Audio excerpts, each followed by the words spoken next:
Hello fellow programmers.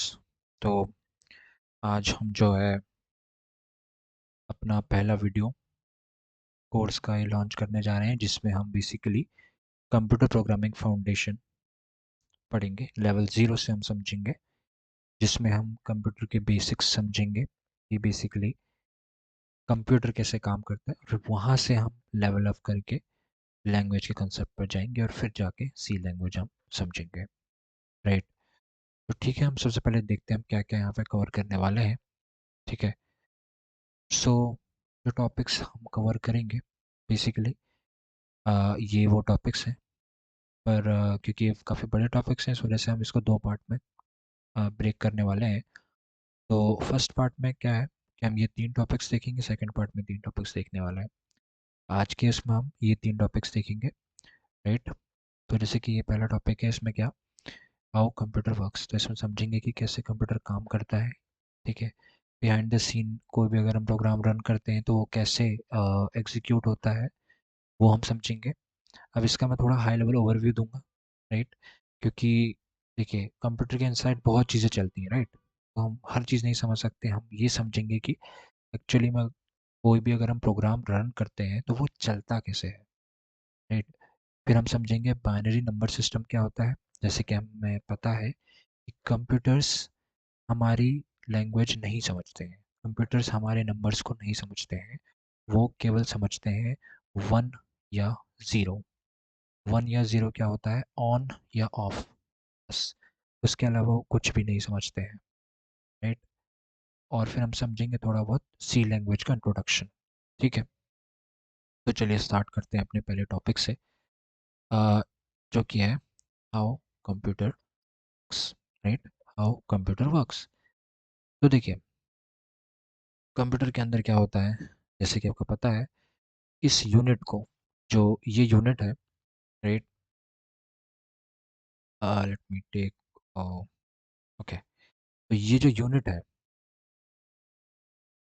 है, इस unit को बोलते हैं CPU, which is your central processing unit, right, which is your central processing unit.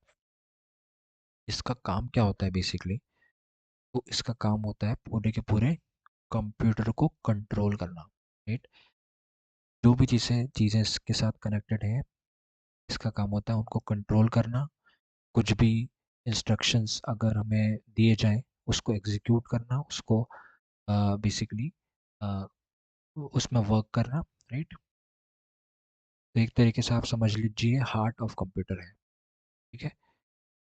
Heart of computer, या फिर आप इसे ब्रेन ऑफ कंप्यूटर भी बोल सकते हैं। ठीक है। Brain of computer. राइट। ठीक है। ब्रेन ऑफ कंप्यूटर या हार्ट ऑफ कंप्यूटर, दो चीज़ आ सकती है। ठीक है। अब इसमें कंट्रोल यूनिट क्या होता है और ये ALU क्या होता है वो समझते हैं। ठीक है। तो ALU होता है अरिथमेटिक लॉजिक यूनिट। इसमें क्या होता है, इसमें जो भी कैलकुलेशन वाला पार्ट होता है, राइट, लेट्स से हमें एडिशन करना है, हमें सब्ट्रैक्शन करना है, हमें डिवीजन करना है, हमें मल्टीप्लिकेशन करना है, वो सारा पार्ट इस ALU, ये ALU संभालता है। राइट। तो ये दो डिपार्टमेंट ऐसे समझ लीजिए कि CPU के अंदर दो डिपार्टमेंट है, एक कंट्रोल यूनिट, एक है ALU। ALU डिपार्टमेंट का काम है कि ये कैलकुलेशन देखेगा, कैलकुलेशन वाली चीज़ें संभालेगा। राइट। और कंट्रोल यूनिट का काम है कि ये मैनेजमेंट करेगा, मैनेजमेंट। ठीक है। उसका काम है मैनेजमेंट करना, मैनेजमेंट इन द सेंस जितने भी इसके साथ डिवाइसेस कनेक्टेड हैं, जैसे keyboard, mouse, scanner, joystick, monitor, printer, speaker, earphones, इन सबको ये कंट्रोल करता है। राइट। और कोई भी इंस्ट्रक्शंस एग्जीक्यूट करना है तो उसे भी ये करता है। राइट। जैसे हमें मान लीजिए हमें कोई फाइल रीड करनी है मेमोरी से, तो ये क्या करेगा, ये सिग्नल भेजेगा, किसको, मेमोरी को सिग्नल भेजेगा कि भाई मुझे ये डेटा रीड करना है, ये डेटा मुझे दो। राइट। तो इसका काम होता है पूरा का पूरे चीज़ों को मैनेज करना। राइट। और कोई इंस्ट्रक्शंस अगर इसे मिले तो एग्जीक्यूट करना उसको। राइट। और अब जो है हमारे पास और चीज़ें हैं, जैसे कि मेमोरी हो गई।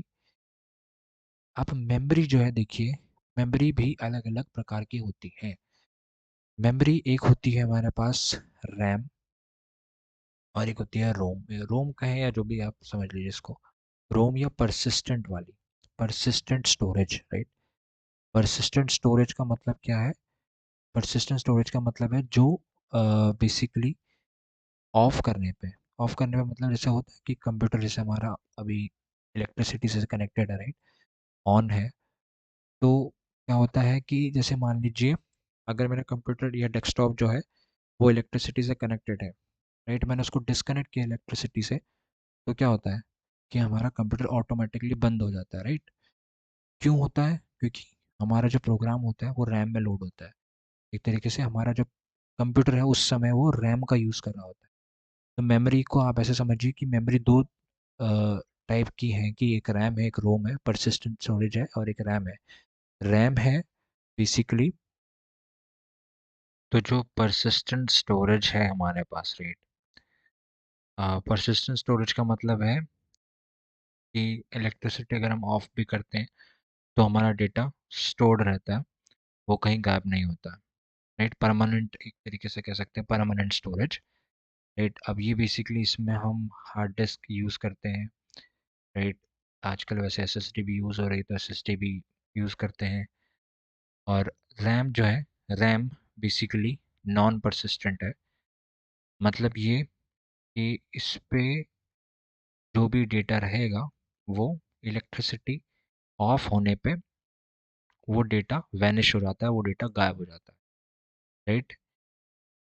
इसलिए इसको केवल टेम्पररी स्टोरेज की तरह यूज़ किया जाता है, राइट।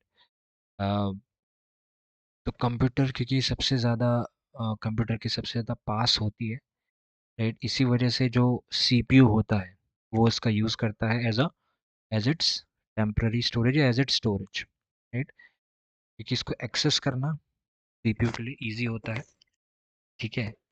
सीपीयू के लिए काफ़ी ईजी होता है इस स्टोरेज से एक्सेस करना, इस वजह से रैम का यूज़ किया जाता है, ठीक है। तो अब थोड़े एग्जांपल से समझते हैं।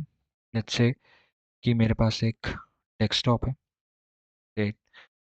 अब यहाँ पर लेट्स से कोई प्रोग्राम है, राइट। मैंने उसको क्या किया, डबल क्लिक किया, डबल क्लिक किया मैंने उसे। अब होगा, देखते हैं कि इंटरनली क्या होता है। तो इंटरनली क्या होता है कि बेसिकली हमारे पास ये सीपीयू है, ये हमारे पास रैम है, ये हमारे पास एसएसडी, अभी के लिए मान लेते हैं एसएसडी है या hard disk whatever it is, वो है। जैसे ही हमने डबल क्लिक किया, राइट, तो क्या करेगा सीपीयू, क्या करेगा सीपीयू सिग्नल भेजेगा किसको, एसएसडी को, कि भाई अ, जो भी बेसिकली इस प्रोग्राम का जो कोड है, राइट, इस प्रोग्राम का कोड तुम रैम में लोड करो। तो ये क्या करेगा, इस प्रोग्राम के कोड को ये रैम में लोड कर देगा, ठीक है। ये क्या करेगा, कोड करेगा, सॉरी, लोड करेगा प्रोग्राम के कोड को, राइट। अब ऑब्वियसली बात है, ये प्रोग्राम है, इस प्रोग्राम का कुछ ना कुछ कोडिंग होगी, राइट, कुछ ना कुछ बेसिकली इसमें इंस्ट्रक्शंस होंगे। वो इंस्ट्रक्शंस, वो कोड को ये क्या करता है, रैम स्टोरेज में लोड करता है। और फिर क्या होता है, फिर सीपीयू, फिर सीपीयू बेसिकली ये कोड है मान लीजिए, ठीक है, ये कोड है और ये रैम में हमारे स्टोर्ड है, यहाँ पे स्टोर्ड है, राइट।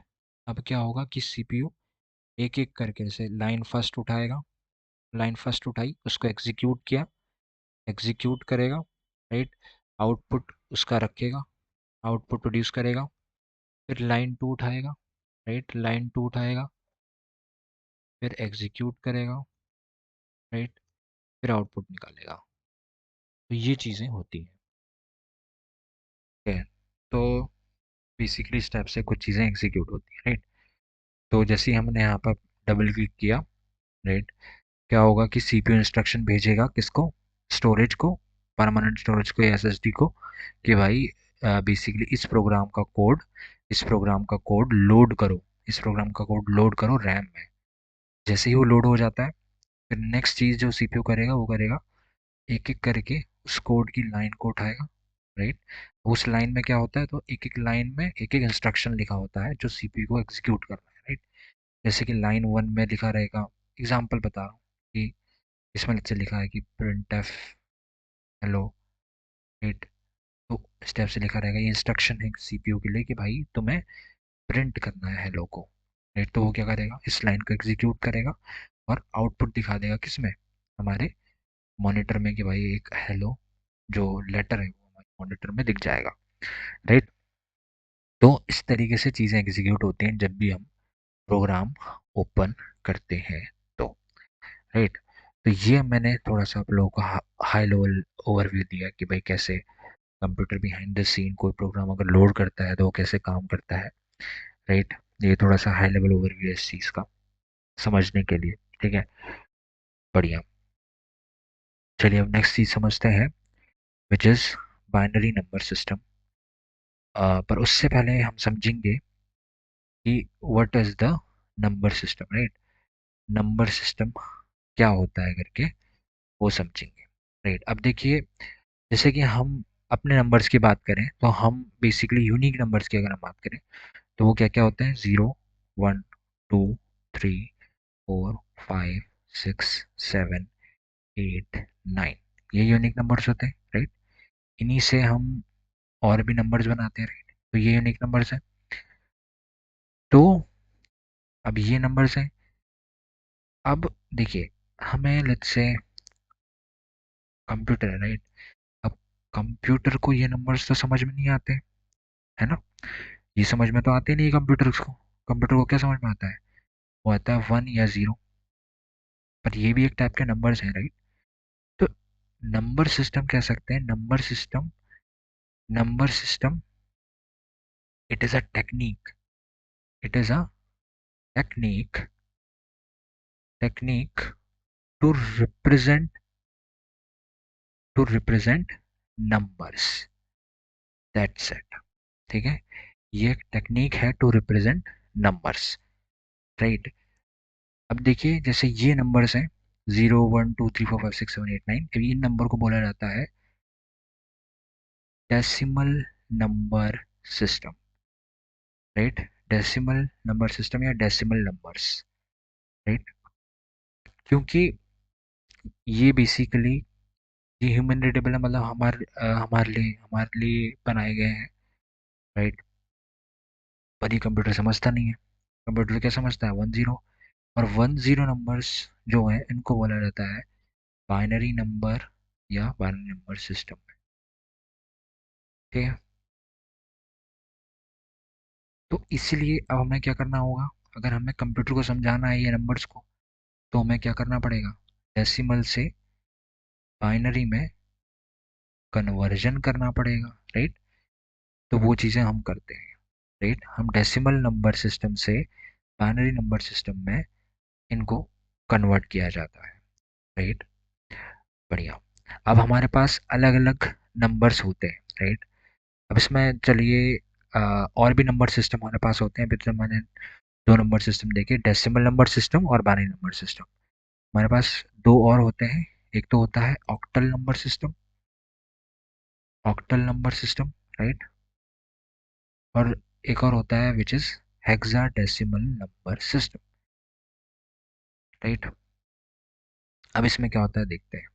देखिए, जो डेसिमल नंबर सिस्टम है उसमें हमारे यूनिक डिजिट्स कहाँ से कहाँ तक होते हैं 0 से लेके 9 तक, ठीक। बाइनरी में कहाँ से कहाँ तक होते हैं, 0 और 1, दो ही होते हैं। अब जो ऑक्टल होता है उसमें हमारे यूनिक डिजिट्स कहाँ से कहाँ तक होते हैं, वो होते हैं 0 से लेके 7 तक, ठीक है। 8 डिजिट्स होते हैं, 0 से लेके 7 तक यूनिक होते हैं, राइट। और हेक्साडेसिमल में क्या होता है, तो वो होते हैं 0 से लेके 15 तक, है ना। हेक्साडेसिमल में जो हमारे पास यूनिक नंबर्स रहते हैं वो कहाँ से कहाँ तक होते हैं, 0 से 15 तक, ठीक है सर। ये चीज़ हो गई। अब हेक्साडेसिमल में कुछ एक चीज़ रहती है, थोड़ी सी डिफरेंट रहती है, विच इज़ की हेक्साडेसिमल में हम 0 से लेके 9 तक तो सेम लिखते हैं, कोई प्रॉब्लम नहीं है। पर जैसे ही 10 होता है हम उसको 10 को ए भी लिख सकते हैं, 11 को हम बी भी लिख सकते हैं, 12 को हम सी भी लिख सकते हैं, 13 को हम डी भी लिख सकते हैं, 14 को हम ई भी लिख सकते हैं और 15 को हम एफ भी लिख सकते हैं, राइट। ये हेक्साडेसिमल नंबर सिस्टम में होता है। ठीक है, अब हमें इन नंबर सिस्टम की ज़रूरत क्या पड़ी, राइट? इन नंबर सिस्टम की ज़रूरत क्या पड़ी जबकि हमारे पास दो नंबर सिस्टम पहले से थे? वो इसलिए, देखिए, मान लीजिए हमारे पास अभी के लिए टू है, टू को बाइनरी में लिखते हैं 10, राइट, या 010 या जो भी लिख चाहे। फोर है, राइट, तो उसको हम लिखते हैं 100, राइट, है ना? इस टाइप से लिखते हैं। तो अब मान लीजिए कोई बड़ा नंबर होगा, लेट्स से कोई भी बड़ा नंबर मैं बोल दे रहा हूँ, मान लीजिए लेट्स से 2597, ठीक है। अब इसका बाइनरी काफ़ी बड़ा होगा, राइट, कुछ स्टेप से रहा होगा, राइट। जस्ट एग्जांपल लेके अभी काफ़ी बड़ा बाइनरी नंबर होगा, तो हमारे लिए इसको रिप्रेजेंट करना, हमारे लिए इसको लिखना, हमारे लिए इसकी कैलकुलेशन करना बहुत मुश्किल है ना? अगर हमें लेट्स से इसकी कैलकुलेशन करनी है, लेट्स से मुझे इसमें 5 ऐड करना है लेट्स से, तो यहाँ पे देखो, मान लीजिए आप अब इस नंबर पे आप 5 कैसे ऐड करोगे, राइट? आपके लिए बहुत मुश्किल हो जाएगा। पहले तो आप इसे रिप्रेजेंट ही करिए, फिर आप ऐड करिए, तो वो बहुत मुश्किल हो जाता है। इसलिए हमारे दो नंबर सिस्टम और बनाए गए, एक तो ऑक्टल, एक हेक्साडेसिमल, ठीक है। उसमें क्या होता है, इसमें हम क्या करते हैं, जो भी हमारा बाइनरी नंबर होता है उसको हम ऑक्टल में कन्वर्ट कर लेते हैं, ठीक है। मतलब बेसिकली डेसिमल को पहले ऑक्टल में कन्वर्ट करते हैं, फिर जो भी कैलकुलेशन हमें करनी है, जैसे हमें 5 ऐड करना है, हमें 10 ऐड करना है, माइनस करना है, जो भी चीज़ें करनी है, ऑक्टल में या हेक्स में कन्वर्ट करते हैं, ठीक है। दोनों में से किसी में भी कर सकते हैं। वो करने के बाद हम उसमें कैलकुलेशन करते हैं, कैलकुलेशन करने के बाद वो कन्वर्ट कर देते हैं इन बाइनरी, तो हमारे लिए आसान हो जाता है, राइट। इसीलिए दो और नंबर सिस्टम बनाए गए, ठीक है, ऑक्टल और हेक्साडेसिमल, ठीक है। चलिए, अब हम बात करते हैं एक और टॉपिक की, which is base. Number system में ही आता है बेस। बेस का मतलब क्या होता है, देखिए, बेस का मतलब होता है unique, unique number of unique digits, right, total number of unique digits, ठीक है, इन अन इन अ नंबर सिस्टम है जो भी है, ठीक है। जैसे कि मान लीजिए मैं डेसिमल की बात करता हूँ, तो डेसिमल नंबर सिस्टम में कितने यूनिक डिजिट्स होते हैं? 10 होते हैं, राइट। तो उसका बेस क्या हो जाएगा? 10 हो जाएगा। तो अगर हम कभी कभी भी लेट्स से कोई भी डेसिमल नंबर लिखेंगे, लेट्स से मैंने कहा 25, तो 25 बेस 10 अगर मैं लिखता हूँ, बेस 10 का मतलब क्या है? ये एक डेसिमल नंबर है जिसमें 10 यूनिक डिजिट्स हमने लिए हैं। उसी तरीके से हमारे पास होता है binary number system, right. Binary number system में कितने यूनिक डिजिट्स होते हैं? वो होते हैं 2। तो इसी तरीके से हम इसको भी यहाँ पर लिखेंगे 010, और ये इस टाइप से आ जाएगा। तो यहाँ हम समझ जाएंगे कि भाई ये क्या है, ये एक बाइनरी नंबर है, राइट। उसी तरीके से फिर हमारे पास होता है octal number, octal number system, जिसमें हमारे पास 8 यूनिक डिजिट्स होते हैं, ठीक है। तब लेट्स से मैंने लिखा 47, तो ये क्या है, एक ये एक ऑक्टल नंबर है। तो हमने इस तरीके से, इसमें 8 यूनिक डिजिट्स हैं, तो हमने 8 बेस लिख दिया। उसी तरीके से हेक्साडेसिमल है, हेक्साडेसिमल में कितने होते हैं? 15। तो इसका एग्जांपल हो जाएगा लेट्स से A5, ठीक है। तो ये क्या हो जाएगा, बेसिकली टोटल 16 होता है, सॉरी 16 होता है, राइट। 16 टोटल होते हैं, 0 से लेके 15 तक, राइट, 0 से 15 तक होते हैं, टोटल कितने हो गए? 16 यूनिक डिजिट्स होते हैं, ठीक है। तो इसका बेस क्या हो जाएगा? 16 हो जाएगा, ठीक है। तो ये आपका हो गया बेस, ठीक है। तो ये हमने समझ लिया नंबर सिस्टम क्या होता है, कैसे काम करता है, और इसकी हमें ज़रूरत क्या पड़ी। चलिए, नेक्स्ट पर चलते हैं, विच इज़ सी लैंग्वेज। अब उससे पहले हमें समझना पड़ेगा कि लैंग्वेजेस क्या होती है और क्यों हमें इसे यूज़ करना है। देखते हैं, चलिए। तो लैंग्वेजेस, या फिर हम इसे बोल सकते हैं कंप्यूटर लैंग्वेजेस, ठीक है। उसका यूज़ क्या है पहले समझते हैं। देखिए, मान लीजिए एग्जांपल से लेट्स से दो पर्सन है, राइट, दो पर्सन है। अ, मान लीजिए दो पर्सन है, इसको इंग्लिश आती है, ठीक है, नोज इंग्लिश, इसको इंग्लिश आती है, राइट। इसको इसको बेसिकली हिंदी आती है, इसको हिंदी आती है, ठीक। अब इसको इससे बात करनी है, राइट, इस पर्सन को इस पर्सन से बात करनी है, तो क्या ये बात कर पाएगा? नहीं कर पाएगा, राइट, बिल्कुल नहीं बात कर पाएगा। उसको उसके लिए क्या करना पड़ेगा? उसको उसके लिए कोई पर्सन ढूंढना पड़ेगा, या कोई एक ऐसा बंदा ढूंढना पड़ेगा जो इंग्लिश भी जानता हो और हिंदी भी जानता हो, राइट। तो वो पर्सन क्या करेगा? वो पर्सन इसकी बातें सुनेगा, ठीक है, इसकी बातें क्या करेगा? इंग्लिश में सुनेगा, ठीक, ये इसको इंग्लिश में बोलेगा और ये इसको हिंदी में समझाएगा, राइट। तो ये एक तरीके से वो पर्सन एक क्या करेगा? एक ट्रांसलेटर का काम करेगा, राइट, एक ट्रांसलेटर का काम करेगा, मतलब एक लैंग्वेज से दूसरी लैंग्वेज में इसे कन्वर्ट करने का ये काम करेगा ट्रांसलेटर।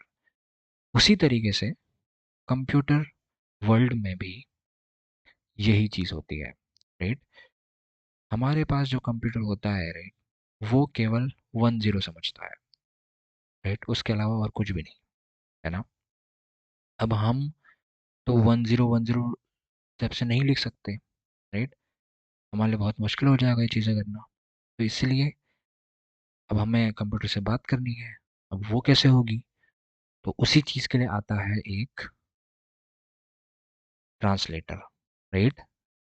वही होती हैं ट्रांसलेटर, या बेसिकली हर एक लैंग्वेज का अपना अपना कंपाइलर या इंटरप्रेटर जो बोलते हैं, देखेंगे बाद में। पर एक एक ऐसा कंपोनेंट होता है हर एक लैंग्वेज का, जो क्या करता है, ठीक है, जो आप आपसे एक कोड लेगा और उसको मशीन को समझा देगा, मतलब बेसिकली मशीन कोड में कन्वर्ट कर देगा, मतलब एक तरीके से 1 0 1 0 में कन्वर्ट वो करके इसको बता देगा। अब कोड क्या होता है? तो कोड आप ऐसे समझिए, कोड इंग्लिश ही समझिए एक तरीके से, राइट। जैसे इंग्लिश में अपने रूल्स होते हैं, राइट, इंग्लिश के क्या होते हैं? इंग्लिश के अपने रूल्स होते हैं, राइट। उसी तरीके से कोड के भी अपने कुछ रूल्स होते हैं, राइट। जैसे इंग्लिश एक लैंग्वेज है, जैसे इंग्लिश एक लैंग्वेज है, उसी तरीके से कंप्यूटर लैंग्वेज भी एक तरीके से कंप्यूटर के लिए लैंग्वेज है, राइट, जिसमें रूल्स होते हैं, राइट, राइट। अब जो कंप्यूटर लैंग्वेज होती है, अब कंप्यूटर लैंग्वेज बोलिए या कोड बोलिए, एक ही चीज़ है, ठीक है। कंप्यूटर लैंग्वेज बोलिए या कोड बोलिए, एक ही चीज़ है ना। तो कंप्यूटर लैंग्वेज भी एक टाइप की लैंग्वेज जैसे इंग्लिश है, राइट। अब होता क्या है कि इसके भी कुछ रूल्स हैं, वो रूल्स के हिसाब से मैंने कुछ कंप्यूटर लैंग्वेज लिखी, यहाँ पे कोड लिखा मैंने। वो क्या करेगा? बेसिकली हमारा जो कंप्यूटर लैंग्वेज का जो भी कंपाइलर है, जैसे सी लैंग्वेज, सी में मैंने सी लैंग्वेज या सी कोड लिखा मैंने, उसमें क्या होगा? जो लैंग्वेज है वो क्या करेगी? वो एक ट्रांसलेटर का काम करेगी और मेरे इस कोड को, मेरे इस बेसिकली लैंग्वेज को कन्वर्ट करके मशीन को समझा देगी, राइट। तो अब मेरे लिए काफ़ी आसान हो गया, राइट। अब ये कोड जो रहता है, ये कोड काफ़ी आसान होता है, राइट। अब इसमें जैसे लेट्स से आपको लेट्स से आपको प्रिंट करना है कुछ स्क्रीन पे, तो आप इस तरीके से लिख दोगे बेसिक सा, है ना, और आपको स्क्रीन में प्रिंट हो जाएगा। वो बेसिकली क्या करेगा? इसको कन्वर्ट करेगा मशीन कोड में, कंप्यूटर को समझा देगा, और कंप्यूटर बेसिकली वो यहाँ पे मशीन कोड में 1 0 1 0 आउटपुट ही करेगा, तो कंप्यूटर समझ जाएगा, तो कंप्यूटर भी खुश और हम भी खुश, राइट। तो इस तरीके से चीज़ें काम करती हैं। तो इसीलिए कंप्यूटर लैंग्वेज का यहाँ पे इतना ज़्यादा ज़रूरत होती है, राइट। बेसिकली ट्रांसलेटर का काम वो करते हैं। तो हम यहाँ से कंक्लूजन बिठा सकते हैं कि कंप्यूटर लैंग्वेजेस, ठीक है, are translators translators of computer,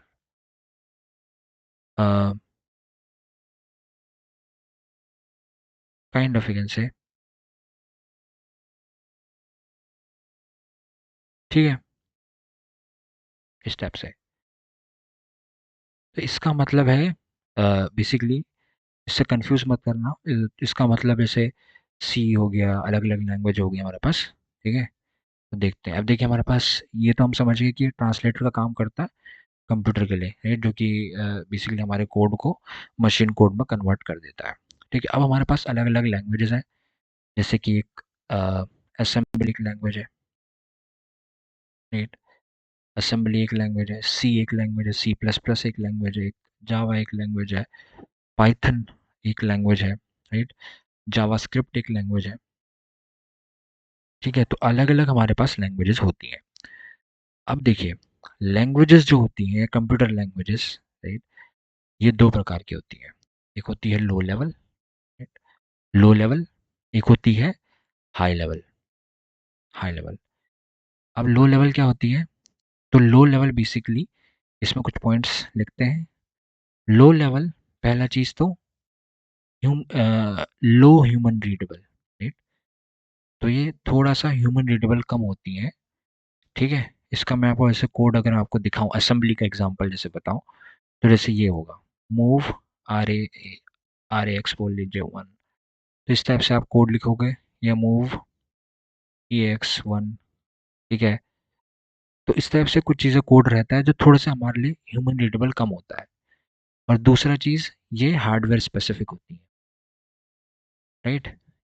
ये क्या होती है? हार्डवेयर स्पेसिफिक होती है। हार्डवेयर स्पेसिफिक मतलब कि जैसे हमारे पास इंटेल का माइक्रो प्रोसेसर है, या हमारे पास राइजन का माइक्रो प्रोसेसर है, तो दोनों के लिए अलग अलग कोड लिखा जाएगा, दोनों के लिए अलग अलग कोड लिखा जाएगा। तो इसीलिए ये जो लैंग्वेजेस रहती हैं, लो लेवल लैंग्वेज, ये हार्डवेयर स्पेसिफिक होती है, मतलब कि अलग अलग हार्डवेयर के लिए अलग अलग कोड लिखा जाएगा। उसी के अगेंस्ट जो ये हाई लेवल लैंग्वेज होती है, ये हाई ह्यूमन रीडेबल होती है, मतलब काफ़ी ज़्यादा ह्यूमन रीडेबल होती है। एक तरीके से इंग्लिश ही समझ लीजिए इसको, कि हम पूरी इंग्लिश ही लिख रहे हैं। और ये नॉन हार्डवेयर होती है, मतलब नॉन हार्डवेयर स्पेसिफिक, राइट। ये अब नॉन हार्डवेयर स्पेसिफिक समझ गए कि मतलब जो हार्डवेयर पे डिपेंड नहीं करती, कोई भी हार्डवेयर हो कोई प्रॉब्लम नहीं है इस पे। अब एक और पॉइंट है कि बेसिकली लेट्स से, अब ये तो हमारा हो गया कि भी ठीक है, ये नॉन हार्डवेयर स्पेसिफिक हो गई, ये हार्डवेयर स्पेसिफिक हो गई। ठीक है, ये लो ह्यूमन रीडेबल है, ये हाई ह्यूमन रीडेबल है। और एक और पॉइंट इसमें आता है कि ये काफी मतलब फास्ट रहती है compared to this one, right. Okay, तो ये जो है थोड़ी सी बेसिकली स्लो होती है, राइट, स्लो होती है। और ये फास्ट होती है, क्यों? क्योंकि ऑब्वियस सी बात है, क्यों ऐसा होता है वो समझते हैं। देखिए, जो लो लेवल लैंग्वेजेस होती हैं, ये नियर टू कंप्यूटर होती हैं, नियर टू कंप्यूटर, राइट, मतलब एक तरीके से कंप्यूटर फ्रेंडली होती है, राइट। और ये थोड़ी सी लेस होती है कंप्यूटर फ्रेंडली। अब वो क्यों होता है समझाता हूँ, देखिए। देखिए, अब समझते हैं कि ये फास्ट क्यों होती हैं और ये स्लो क्यों होती हैं। देखिए, होता क्या है कि मैं जैसे एग्जांपल के तौर पे लो लेवल लैंग्वेज पहले देख लेते हैं, कि असेंबली जो है, असेंबली एक लो लेवल लैंग्वेज है, ठीक है। और ये बाकी के जितने हैं, ये सब क्या है? हाई लेवल लैंग्वेज है। बाकी के ये सब क्या है? हाई लेवल लैंग्वेज है, ठीक है। अब समझते हैं कि ये फास्ट क्यों होते हैं और वो क्यों नहीं होते। देखो, ऐसा होता है, ये आपके पास लेट्स से कंप्यूटर है, ठीक है, ये आपके पास कंप्यूटर है, ठीक है। अब मैं कोई भी एक लैंग्वेज लेता हूँ, जैसे असेंबली है, राइट, असेंबली। तो असेंबली क्या करती है? असेंबली में लेट्स से हमने कोड लिखा, वो डायरेक्टली क्या करेगा? मशीन कोड में कन्वर्ट कर देगा, ठीक है। वो डायरेक्टली हमारा जो कोड है उसको मशीन कोड में कन्वर्ट कर देगा। पर जो हाई लेवल लैंग्वेज होती है, वो एक और लेयर इंट्रोड्यूस करती है, मतलब वो यहाँ पे होती है, ठीक है। वो कोई भी हो सकती है, सी हो सकती है, सी प्लस प्लस हो सकती है, जावा हो सकती है, कुछ भी है। वो पहले आपके कोड को असेंबली में कन्वर्ट करेगी मोस्टली, राइट। मतलब एक तरीके से लेयर रहती है राइट। वो डायरेक्टली नहीं करते, कोई इंटरमीडिएट लेयर यहाँ पे रहती है। अब देखिए हर बार असेंबली वो ज़रूरी नहीं है, वो कोई भी इंटरमीडिएट लेयर हो सकती है। वो यहाँ पे जीवीएम रख सकते हैं, वट एवर इट इज़। तो वो इंटरमीडिएट लेयर रहती है यहाँ पे, मतलब एक लेयर रहती है। तो होता क्या है, यहाँ पे कोई एक कंपोनेंट उनका रहता है। तो मतलब जैसे हमने यहाँ पे अपना सी या किसी में भी कोड लिखा, वो क्या करेंगे, सी के एग्जांपल मैं ले रहा हूँ। तो सी में मैंने कोड लिखा, वो पहले क्या होगा, वो कोड पहले असेंबली में कन्वर्ट होगा, फिर जाके वो मशीन कोड में कन्वर्ट होगा। तो इसीलिए हमारा सी लैंग्वेज या हाई लेवल लैंग्वेज जितनी होती है वो स्लो होती है compare to low level language, क्योंकि आप देख रहे हो असेंबली डायरेक्ट कन्वर्ट कर रही है, right. Assembly direct machine code में कन्वर्ट कर रही है, पर जो बाकी के हाई लेवल लैंग्वेज है वो क्या कर रही है, पहले इस टाइप से यहाँ पे आ रही है, असेंबली कर रही है, फिर जाके वो मशीन कोड में कन्वर्ट कर रही है। तो यहाँ दो स्टेप हो गए, राइट। इसलिए they are slow compared to the assembly language, या कह सकते हैं कि high level languages are slow compared to low level languages, right. अब एक और मैं आपको अगर टिप दूं, तो टिप ये रहेगी यार कि जितनी ज़्यादा नॉन ह्यूमन रीडेबल होगी, ठीक है, जितने ज़्यादा नॉन ह्यूमन रीडेबल होगी कोई भी लैंग्वेज, ठीक है, जितनी ज़्यादा नॉन ह्यूमन रीडेबल होगी उतनी ज़्यादा वो फास्ट होने वाली है, राइट। मोस्टली यही होता है, मतलब अ, देखा गया है कि जितनी ज़्यादा वो नॉन ह्यूमन रीडेबल होती है उतनी ज़्यादा वो लैंग्वेज फास्ट होती है, ठीक है। ठीक है, तो ये हमारा टिप हो गया, ठीक है। अब हम देखते हैं, ये हमने समझ लिया, ठीक है। अब हम जो है लैंग्वेज भी समझ ली हमने। अब सी लैंग्वेज का थोड़ा सा देखिए इंट्रोडक्शन हम यहाँ पे ले लेते हैं, ठीक है। अब देखिए सी लैंग्वेज का थोड़ा समझते हैं। सी लैंग्वेज,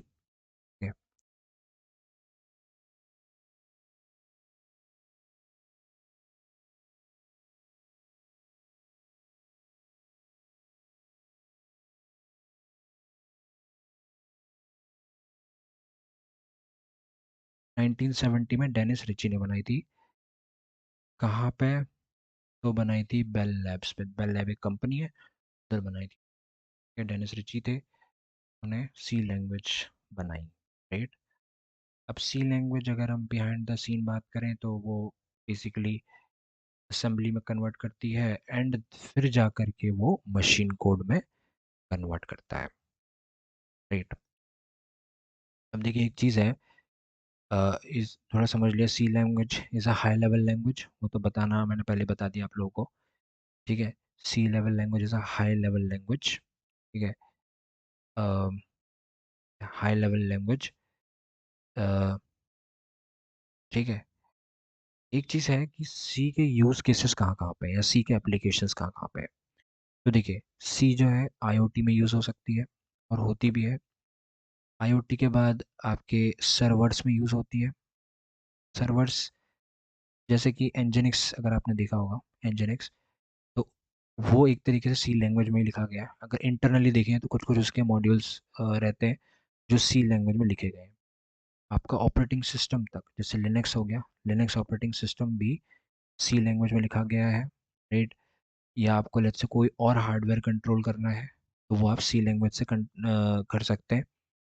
तो काफ़ी ज़्यादा आप देख सकते हो, काफ़ी ज़्यादा एप्लीकेशन सी लैंग्वेज के हैं, काफ़ी ज़्यादा पावरफुल सी लैंग्वेज है। तो ये काफ़ी ज़्यादा इम्पोर्टेंट बन जाता है हमारे लिए समझना सी लैंग्वेज को अच्छे से, राइट। इसलिए हम इसको काफ़ी इन डेप्थ समझने वाले हैं, ठीक है।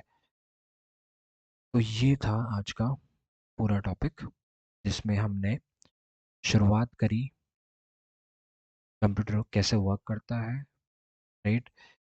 बेसिकली कैसे, बेसिकली हमारा अगर हम कोई भी प्रोग्राम को डबल क्लिक करते हैं तो कैसे वो एग्जीक्यूट होता है, वो सब चीज़ें।